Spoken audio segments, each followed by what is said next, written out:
بسم الله الرحمن الرحيم وأصلي وأسلم على سيد الأولين والآخرين نبينا محمد وعلى آله وصحبه أجمعين. إخوتنا الكرام وأخواتنا الكريمات، نواصل درسنا مع ما جاء في شهر صفر. وسبق لنا أن ذكرنا سبب تسمية هذا الشهر صفرا، وذكرنا كذلك عناصر هذا الدرس. واليوم نشرع في ذكر ما ورد فيه، أي في هذا الشهر، عند العرب الجاهليين.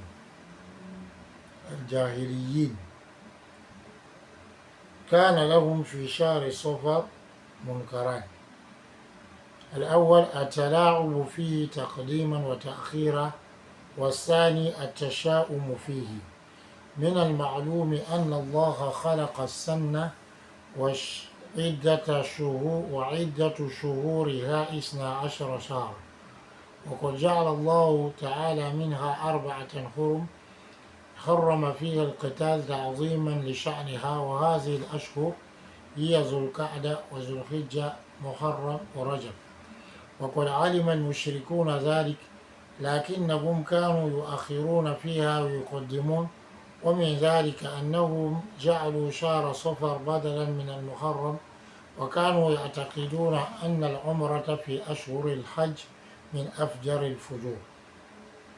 فعن ابن عباس رضي الله عنهما قال: كانوا يرون أن العمرة في أشهر الحج من أفجر الفجور في الأرض، ويجعلون المحرم صفرا، ويقولون إذا برأ الدبر وعفى الأثر وانسلخ صفر حلت العمرة لمن اعتمر. رواه البخاري ومسلم. أما التشاؤم من شهر صفر فقد كان مشهورا عند أهل الجاهلية، ولا زالت بقاياه في بعض من ينتسب للإسلام. عن أبي هريرة رضي الله عنه قال: قال رسول الله صلى الله عليه وسلم: لا عدوى ولا طير ولا هام ولا صفر، وفر من المجذوم كما تفر من الأسد. رواه البخاري ومسلم. Alhamdulillah, chers frères et sœurs, on loue Allah subhanahu wa ta'ala, on lui demande d'accorder le salut et la paix à Muhammad sallallahu alayhi wa sallam, à sa noble famille, à ses valeureux compagnons, ainsi qu'à tous ceux qui ont suivi la voie de la droiture, jusqu'au jour où rien ne peut profiter à qui que ce soit, sauf celui qui viendra à Allah subhanahu wa ta'ala avec un cœur pur et purifié de toute hypocrisie, de toute mécréance et de tout politisme. Alhamdulillah, on continue le cours sur le mois de Safar. Et premièrement, donc, alhamdulillah,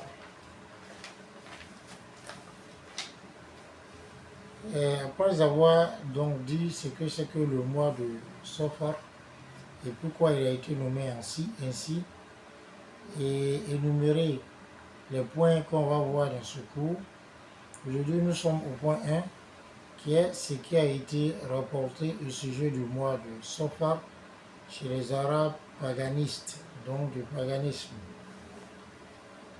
Ils avaient dans le mois de Safar 2 actes blâmables qu'ils commettaient. Le premier, le fait donc de tourner en dérision, donc de prendre en amusement, le fait donc d'avancer et de retarder ce mois. La deuxième des choses, c'est le pessimisme ou la superstition que les gens avaient dans le mois de Safar. Alors parmi ce qui est connu, c'est qu'Allah subhanahu wa ta'ala a créé l'année et a fait que le nombre des mois dans l'année est de 12. Et Allah subhanahu wa ta'ala en a rendu 4 qui sont sacrés, durant lesquels il a interdit le combat à cause de la grandeur donc de ces 4 mois. Et ces 4 mois sacrés sont le mois de Zul Qa'da, Zul Hijja, Muharram et Rajab. Et les idolâtres savaient cela. Mais ils retardaient alors, sur moi et ils avançaient.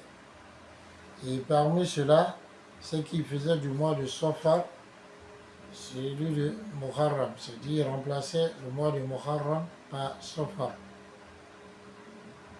Et ils avaient pour conviction que alors la Umrah durant les mois du Hajj fait partie de la plus perverse des perversités, avec des plus grands et des plus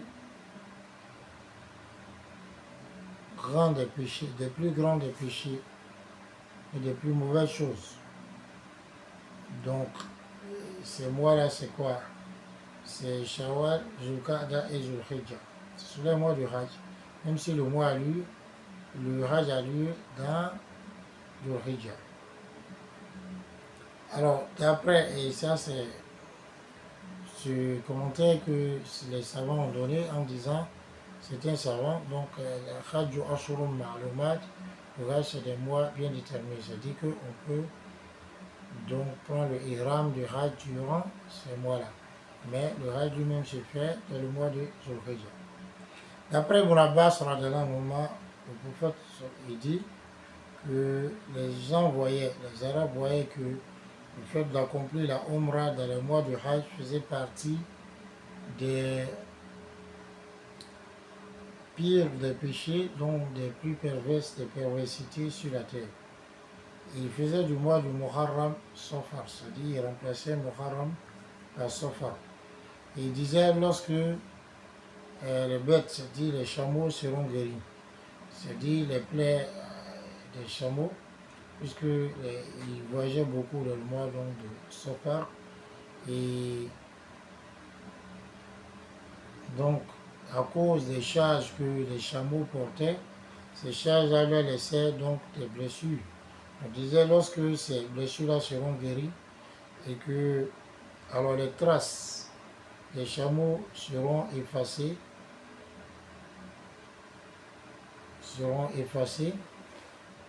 puisque les chameaux dont voyageaient beaucoup, les traces qu'ils vont laisser dans le sable, dans le désert, seront effacées et que le mois de Safar serait passé, alors il sera permis pour celui qui veut faire la Umrah, il lui sera permis d'accomplir la Umrah.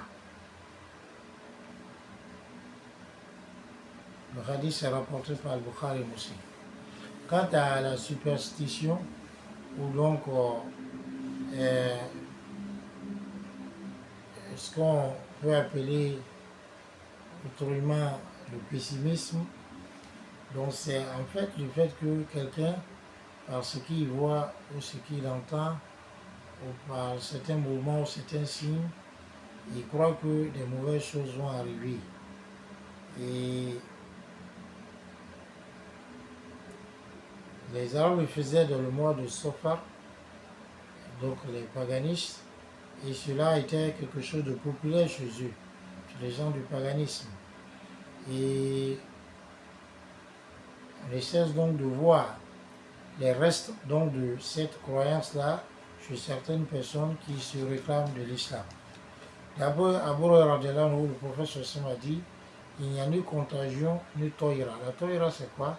C'est fait donc de voir un oiseau par son cri ou son chant, ou par le fait qu'il est volé, ou bien il s'est assis quelque part, on pense que quelque chose de mauvais va arriver. La hama, c'est un savant ont traduit cela par un oiseau, d'autres ont traduit par une sorte de bête, non comme une sorte de génie. Voilà, Safar, il n'y a pas de Safar. Et fut le lépreux comme tu fus le lion. Hadith rapporté par le Bukhari Muslim. Et ces éléments donc on cite la adwa qui est la contagion et la toïra, donc le mouvement des oiseaux ou les cris ou le fait qu'ils se posent quelque part, fait de penser que cela peut faire allusion à tel ou tel malheur, ou bien la rama, qui est une sorte donc, de bête ou de génie, ni le sofar. Quand on dit il n'y a pas cela, en fait, c'est pour dire que c'est pas pour nier l'existence de ces choses, mais c'est pour dire que ces choses n'existent pas par elles-mêmes et elles existent par l'ordre et la puissance d'Allah. Donc elles n'ont d'effet que par ce qu'Allah veut.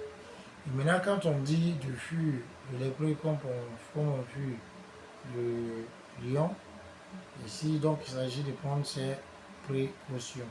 Donc si on sait que telle maladie est une maladie donc contagieuse et qu'il y a des précautions à prendre vis-à-vis de cette maladie, on les prend. Ça n'a rien à voir avec le fait donc de ne pas avoir confiance en Allah.